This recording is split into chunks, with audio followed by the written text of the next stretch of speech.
So, hello and welcome everyone. In today's session, first we will discuss few basic patterns, okay, and then we will move on to some questions, and then we will move on to strategy. And before starting the class, let me tell you that if you are watching the video somewhere else in YouTube or somewhere, or someone has sent you or recommended you, please fill the form in the description box if you are having it. I'm sure most of you will be having it, so please fill that form. You will get some free demo videos and you might get the course for a very low price if you are a lucky people, means if you are a lucky person indeed. चलो तो आज question शुरू करते हैं हम लोग. देखो आज के सेशन में हम लोग कुछ बेसिक पैटर्न डिस्कस करेंगे सबसे पहले. और पैटर्न डिस्कस करना बहुत इंपॉर्टेंट होता है, मेरे लिए सबसे इंपॉर्टेंट है, क्योंकि मैंने मतलब ये हर एग्जाम में होता है, कुछ ना कुछ पैटर्न्स रिपीट होते हैं, हर बार होते हैं. तो ये रियलिटी एग्जाम्स का पैटर्न्स रिपीट होंगे ही होंगे. बिना पैटर्न्स रिपीट हुए क्वेश्चन बनाना it's next to impossible. Because समझो जो एग्जाम, अगर कोई एग्जाम मान लो 1986 चल रहा होगा, तो 2020 तक आते आते they would have covered most of the questions means which they can make. Because हर साल वो लोग कुछ नया कोशिश करेंगे, कितना बनाएंगे, एक लिमिट तो है ना. चैप्टर्स तो उतने ही है लेकिन क्वेश्चन हर साल कितना बनाएंगे, एक लिमिट है. तो वो लोग क्या करते हैं, पुराने पेपर से क्वेश्चन उठाएंगे, they will mismatch the questions and they will just give it to you, this is your paper. This mostly happens in this exams anyway. So कैट रेट में होता है, सर रियलिटी है ये. तो कुछ पैटर्न्स है जिससे हमें फेमिलियर होना पड़ेगा, और वही है जो मेरे को कम्प्लीटली डिफरेंट बना है from rest of the teachers. Because I can frame different patterns and I can assume it to be means completely different. मैं ऐसा पैटर्न्स बना सकता हूँ और मैं बनाता हूँ. ओके, तो देखो एक बहुत कॉमन पैटर्न है जो मैं हर बार कराता हूँ स्टूडेंट्स को. वो पैटर्न होता है 4 pi. This is a very common pattern which I use. अगर मैं तुम्हें दो शब्द सिंपली लिख के दे दूँ कि 4 and pi, 4 by pi, what is the thing which you visualize? Most of you visualize 4 by 3.142857. Most of you visualize this. मतलब कुछ लोग बोलेंगे कि this is 4 by pi is equal to 4 into 7/22. मतलब 22/7 नीचे था, उसको ऊपर ले गया 7 को, एक ही बात है. तो बहुत जन बोलेंगे कि this is equal to this, but this is completely blunder. ये गलत है. हाँ, सर्टेन लेवल तक सही है, तुम्हारा मैथ्स में जितना आएगा उतना सही है, लेकिन तुम्हारे बड़े पेपर दोगे ना, मतलब pre R M O qualify करके बड़े ओलंपियड्स, तो ये गलत है, रियलिटी में गलत है. वहाँ क्वेश्चन ऐसे फ्रेम होंगे जहाँ तुम अगर पाई इक्वल 20/7 ले लोगे, तुम्हारा आंसर बता देगा. वहाँ ऐसा क्वेश्चन देंगे वो लोग, क्योंकि वो लोग पता है कि बहुत जन को ये नहीं पता. हलो ओलंपियड लेवल जाते हैं, उनको पता हो जाता है ये चीज़, लेकिन तब भी बता रहा हूँ मैं, क्योंकि मैंने एग्जाम क्वालिफाई किए हुए. तो मैं तुम्हें रियलिटी बता रहा हूँ. बचपन में पढ़ाया जाता है, तुम्हें रियलिटी नहीं पढ़ाई जाती. तुम्हें बोला जाता है कि pi is equal to 20/7, but this is not equal.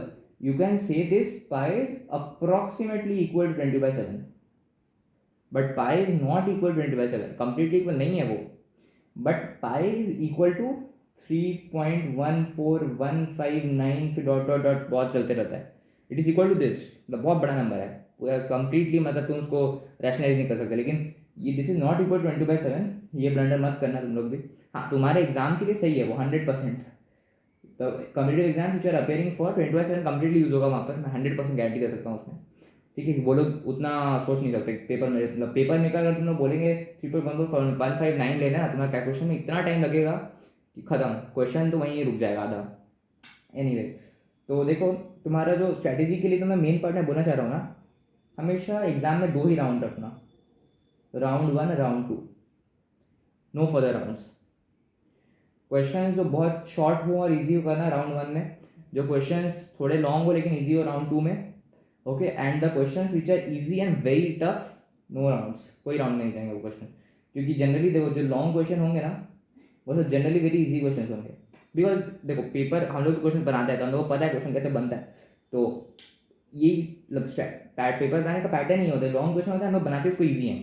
कोई भी टीचर मतलब उसका टारगेट ही होता है लॉन्ग क्वेश्चन को ईजी बनाना, ताकि उसको माइंड सेट पे खेल पाए. और स्टार्टिंग के क्वेश्चन जनरली डिफिकल्ट दिख जाते हैं अगर तुम्हारा सेट और रैंडमली क्वालिफाइड नहीं हुआ है तो प्लीज ट्राई डूइंग दैट. अब बहुत सारे स्टूडेंट्स ऐसे भी होते हैं जो ये गलती करते हैं ना, वो लोग ना round 1 round 2 round 3 round 4 round 5 इतना राउंड में पहुंच जाते हैं.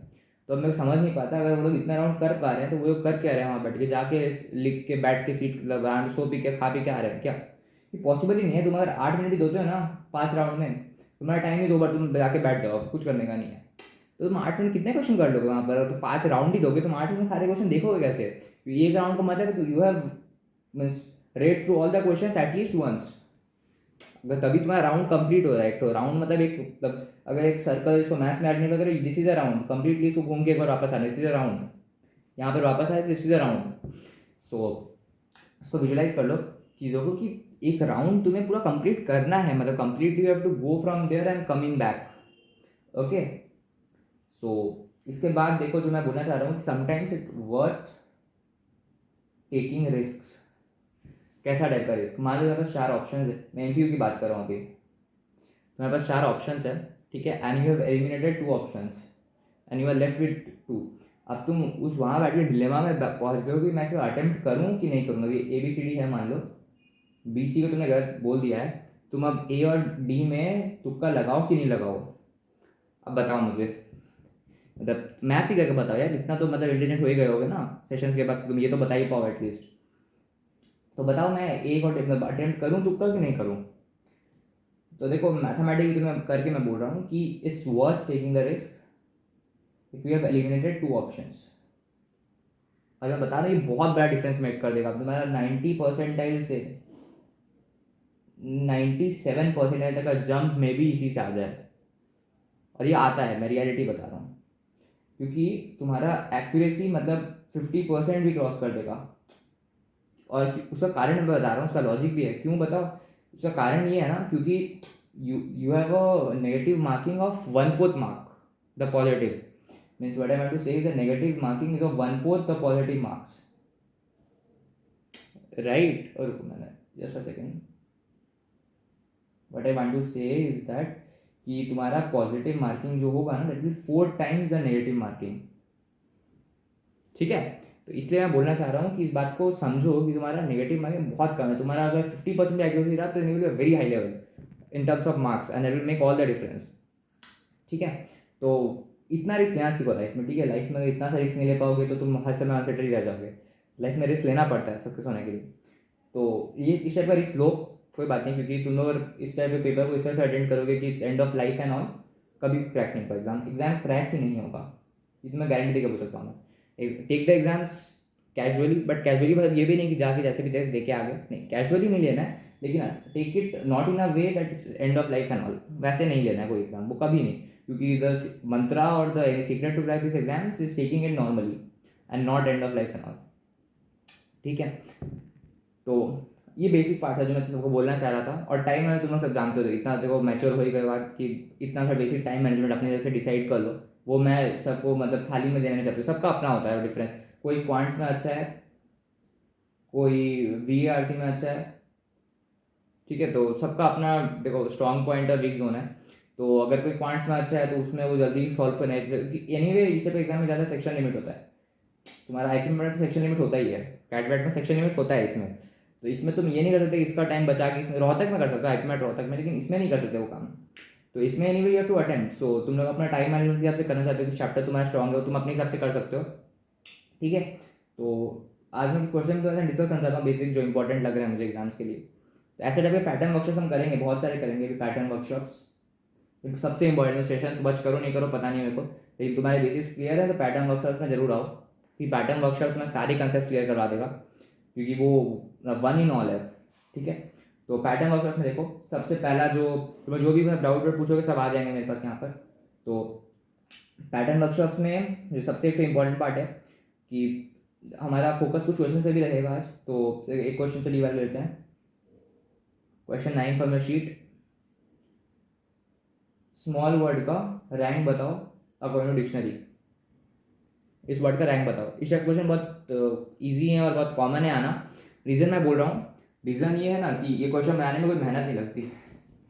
बोलने का मतलब है इस टाइप के क्वेश्चन में ना मतलब कोई कंट्रोवर्सी भी नहीं है, तो तुम लोग कभी भी मतलब ऑप्शनल जो बनाएंगे क्वेश्चन उनको कोई डाउट नहीं है इसमें, तो इसलिए वो लोग बहुत इजीली बना लेंगे पेपर। ये शॉर्ट आंसर ज़्यादा आने का चांस होता है। और ये क्वेश्चन तो मैं वर्ड जो उठाए तो JEE मेन 2016 का क्वेश्चन है, बट ये IPMAT कैट हर जगह आएगा, मेरे को ऐसा बहुत प्रोबेबिलिटी इसका ज़्यादा लगता है, इसमें कंट्रोवर्सी नहीं है। इसलिए तुम्हारा देखें ज़्यादातर एग्जाम में एप्टीट्यूड पेपर में पैरा जंबल्स बहुत कॉमन होते हैं। क्यों पता है? क्योंकि para jumble is a kind of question जहाँ कोई कंट्रोवर्सी नहीं होती, क्योंकि वो लोग तो एक आर्टिकल से उठा के बस उसको जंबल को तुमको दे रहे हैं, कुछ भी कुछ कंट्रोवर्सी हुआ क्वेश्चन में वो लोग बोलेंगे देखो ये आर्टिकल ये है तुम्हारा सीक्वेंस ABCD, वही हमने आंसर दिया हुआ है, तो उस पर कोई कॉन्ट्रोवर्सी नहीं हो सकता. And the articles which they pick are really good articles from Times of India और Hindu, means really good articles they pick from good magazines and all. तो इसीलिए वो, तो तुम्हें माइंड सेट चेंज कर दो. मैं मतलब more than a student, think from the mind set of a question setup. ठीक है, think from the mind set of a question setup. तो देखो पहला क्वेश्चन तो वही पहला जो मैं दिया था उसको करो स्मॉल, इसका रैंक निकालो. इसके लिए तुम ट्रिक्स विक्स यूज़ कर सकते हो, बट आई डोंट प्रेफर, क्योंकि ट्रिक्स एक जगह यूज़ होगा, हर जगह ट्रिक्स यूज़ नहीं होगा. तो उस हर जगह के लिए better learn the concept in this type of question, because बहुत कॉमनली आ सकते हैं. ट्रिक्स चाहो तो याद कर लो, कंसेप्ट वीडियो में समझाए हुए होंगे. बट एनीवे जो तुम्हें रिप्लाई दोगे वो भी आएगा मेरे पास. ठीक है, तो टीम मुझे भेज देगी कुछ इंपॉर्टेंट रिप्लाई रहा तो जस्ट समझो. तो स्मॉल वर्ड में सबसे पहले ए लिखो, 5 वर्ड्स, 5 अल्फ़ाबेट है. 4 तो ब्लैंक मार दिए. 2 L कॉमन है, तो इसका नंबर ऑफ वर्ड्स होगा 4 फैक्टोरियल बाई 2 फैक्टोरियल. ठीक है, मैं बहुत बेसिक्स में नहीं जाऊँगा अभी, क्योंकि सब वो सब जानते हो तुम लोग, मैं जानता हूँ वो बात, क्योंकि सेशन तुम्हें अटेंड करके यहाँ पर आए होगे. और अगर नहीं, मतलब सेशन अभी तक अटेंड नहीं किया है तो अटेंड कर लो पहले, और अगर तुम्हें आता है तो आ जाओ, उसमें कोई बात नहीं है. ठीक है, ए के बाद अगला आएगा L. इसमें 4 फैक्टोरियल वर्ड्स होंगे, क्योंकि L एक बार ही आएगा. अच्छा, L के बाद L फिर से L नहीं आएगा, ये बहुत जन यहाँ पर गलती कर देंगे, एक एक्स्ट्रा 4 फैक्टर 24 ऐड कर देंगे, लेकिन वैसा नहीं होगा. L एक ही बार आएगा, क्योंकि तुम जानते हो कि L दो है, मतलब कंप्यूटर या मैथ्स में कोई पार्शियलिटी नहीं है. उसके लिए L1 L2 कोई अलग नहीं है, मतलब L1 L2 तो है नहीं ना क्वेश्चन में, उसके लिए L ही है, तो L एक ही बार आएगा. डिक्शनरी में देखना L 2 बार होता है क्या, नहीं, L एक ही बार होता है. ठीक है. अच्छा, L के बाद क्या आएगा, M. M के संग क्या आएगा, 4 फैक्टोरियल बाई 2 फैक्टोरियल. क्यों लिख रहा हूँ मैं ऐसा, ये तुम्हें पता है ना, 4 ब्लैंक्स है, तो इसमें अरेंज करने के ऑप्शंस होंगे 4 फैक्टोरियल, और उसमें 2 कॉमन है, मतलब 2 तो L है, इसलिए बाई 2 फैक्टोरियल कर रहा हूँ मैं. ठीक है, अगला आएगा S. इसमें सबसे पहले S में सबसे पहला जो आएगा A, तो इसमें ऑप्शन बचेंगे 3 फैक्टोरियल बाई 2 फैक्टोरियल. 3 में अलग से नहीं लिख रहा हूँ, 3 डायरेक्टली लिख दे रहा हूँ मैं. तुम लोग कुछ और भी तरह से सॉल्व करना चाहो कर लो, आंसर मिला लेना, पैटर्न वर्कशॉप में सबसे जरूरी आंसर मिलाना अपना. अच्छा, ए के बाद क्या आएगा, ABCDEFGHIJKLM, तो आएगा सबसे पहले मेरा. ठीक है, इसमें कितना ऑप्शन बचेंगे 6, क्योंकि ए के लिए ये तो फिक्स हो गया, ये वेरिएबल है, इसमें फिल करने के 3 फैक्टोरियल ऑप्शन बचेंगे 3 स्पेसेस में. अगला में अब आएगा L, फिर आएगा A, फिर आएगा L, फिर आएगा L, तो यही तुम्हारा वर्ड है. तो ये यहाँ पे +1 कर देना होगा. तो अब देखो तुम्हारा कंप्लीटली यहाँ पर तुम्हें इन वन शॉट दिख रहा होगा. इन सबको ऐड कर दो, तुम्हारा आंसर आ जाएगा. अब यहाँ मैं वैदिक मैथ से सॉल्व करता हूँ बिना कैलकुलेशन के, लेकिन बहुत जन को वो नहीं आता होगा जो लोग कहीं और सेशन देख रहे हैं, तो उनके लिए मैं सॉल्व कर दिखा दे रहा हूँ. 4 फैक्टोरियल बाई 2 फैक्टोरियल कितना होता है, 4 इंटू 3/2. तो 4 फैक्टोरियल 2 टाइम्स है, तो 4 फैक्टोरियल बाई 2 फैक्टोरियल इंटू 2 है, तो ये 4 फैक्टोरियल में 24 हो जाएगा. तब ये दोनों काट दिया मैं, देखो ये दोनों, इस दोनों को ऐड कर दिया, तो यहाँ पर 24 बच गया. अच्छा, प्लस एक और 4 फैक्टोरियल यहाँ पर है, तो +24 एक और आएगा, प्लस इस दोनों को ऐड कर दो तो 9 आएगा, +1 आएगा. तो सबको ऐड करके बताओ कितना आ रहा है आंसर. या प्लीज डू इट, इजी है राइट.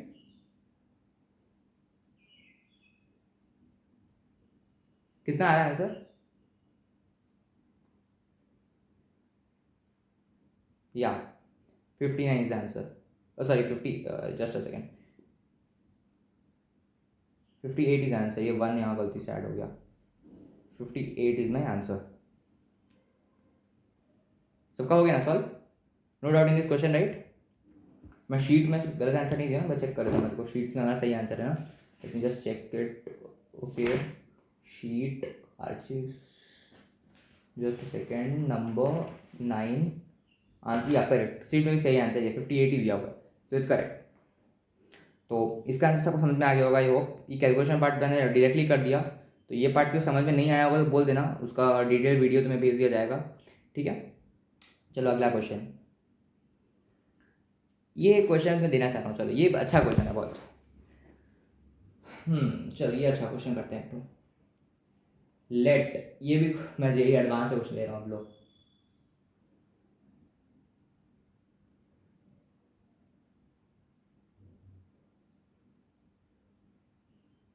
क्वेश्चन क्या है, बोल रहा है let n be the number of ways in which 5 boys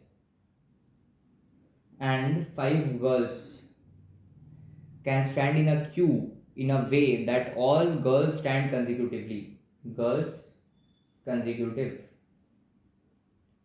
अच्छा, अब बोल रहा है m be the number of ways in which 5 boys and 5 girls can stand in a queue such that exactly 4 girls stand consecutively in the queue. तो अब यहाँ बोला है 4 girls consecutively और यहाँ क्या है 5 girls consecutively. ऑल गर्ल्स है, 5 ही गर्ल्स है तो 5 भी होगा. ठीक है, तो अब देखो क्वेश्चन फिर से बता रहा हूँ. Let n be the number of ways in which 5 boys and 5 girls can stand in a queue in such a way that all girls stand consecutively. Let m be the number of ways in which 5 boys and 5 girls can stand consecutively in a queue such that exactly 4 girls stand consecutively. Find m by n. ये बहुत अच्छा question, मुझे बहुत अच्छा question लगता है. तुम लोग बोलोगे कि इतना टफ क्वेश्चन नहीं है. ठीक है, बहुत लोग ये बोलते कुछ कैमरा प्रॉब्लम हुआ था क्या, पता नहीं, वो टीम से डिस्कस कर लेंगे वो. लेकिन एनीवेज अगर तुम लोग बोल रहे क्वेश्चन डिफिकल्ट नहीं है तो मैं सबको बोलूँगा कि एक बार अटेंड जरूर करना. मैं पहले क्वेश्चन तुम्हें यहाँ दिखा दे रहा हूँ. चलो फिर से बहुत बार रिपीट कर दे रहा हूँ, एक और बार रिपीट कर दे रहा हूँ. दो ऑप्शन है एन और एम. एन है 5 बाय 5 गर्ल्स, 5 गर्ल्स कंसेक्यूटिव है, अरेंज करो एक सिंगल लाइन में. और एम है 5 बाय 5 गर्ल्स, 4 गर्ल्स कंसेक्यूटिव है, उसको अरेंज करो एक लाइन में. अब निकालो एम बाय एन कितना होता है. ये बहुत अच्छा क्वेश्चन है. ये अच्छा क्वेश्चन इसलिए है ना कि मैं श्योर तुम लोग सब अटेंड करना, एक बार अभी के भी अटेंड करो. और मैं गारंटी दे देता हूँ तुम लोग में से अगर 100 अटेंड करते हैं ना उनमें से 95 अगर अच्छे से पढ़े, मैं बाजी करूँ 100 को अच्छे से पीएनसी आता है तो 95 का आंसर आएगा 7. मैं रियलिटी बता रहा हूँ तुम्हें, मतलब I am not trying to push in any dilemma और समथिंग. मैं रियलिटी बता रहा हूँ. ट्राई कर देखो पहले, नहीं तो बताऊंगा ही नहीं आंसर. चलो पहले ट्राई करो. तो 95 का आंसर आएगा 7 और बाकी 5 का आंसर आएगा 5.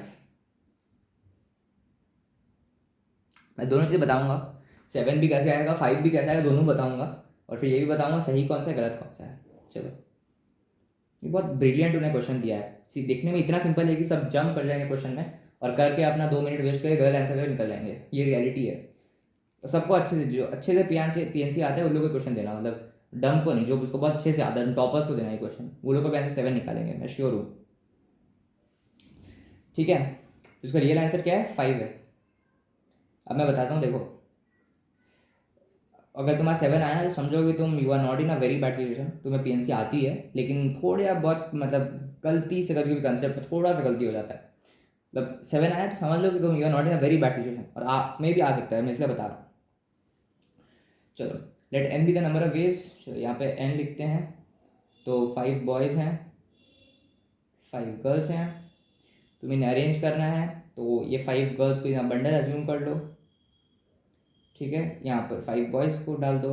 B1 B2 B3 B4 B5. ठीक है, सबको अरेंज करने के ऑप्शन कितने होंगे, 6 फैक्टोरियल. बंडल मेथड याद है ना, 6 फैक्टोरियल. और अंदर में सारे गर्ल्स को अरेंज करने वेज होंगे 5 फैक्टोरियल. तो ये होगा तुम्हारा n का वैल्यू. ठीक है, यहाँ तक ठीक है, यहाँ तक सब सही करेंगे, इसमें किसी को गलती नहीं है. अब आएगा m का वैल्यू. m का वैल्यू क्या होगा, यहाँ आएगा थोड़ा डिफरेंस नॉर्मल में और थोड़ा हायर जो जानते हो उन. अब तुम्हारे पास फिर से 5 बॉयज़ हैं 5 गर्ल्स हैं, यहाँ तक तो सही है, यहाँ तक तो सब सही था. इसके बाद अब बोला 4 ही कंसेक्यूटिव होंगे. तो ज़्यादातर लोगों ने जो किया होगा ना, 4 गर्ल्स को डाला होगा डिब्बे में. तो वो गर्ल्स सिलेक्ट कैसे किए होंगे, वो लोग बोले होंगे कि 5 में से कोई भी 4 गर्ल सेलेक्ट कर लो भाई. सही है, कर ही सकते हैं, कोई बात नहीं है. मान लो मैंने G1 G2 G3 और G4 को सिलेक्ट कर दिया, कर ही सकता हूँ, क्या गलती है, कर ही किसी को भी कर लो, जो पसंद है तो उसको डाल दो, बाकी को फेंक दो हवा में. तो मान लो 4 ने सेलेक्ट कर दिया. अब कितने बचे, अब 6 पर्सन बाहर बचे, 5 गर्ल और 1 बॉय.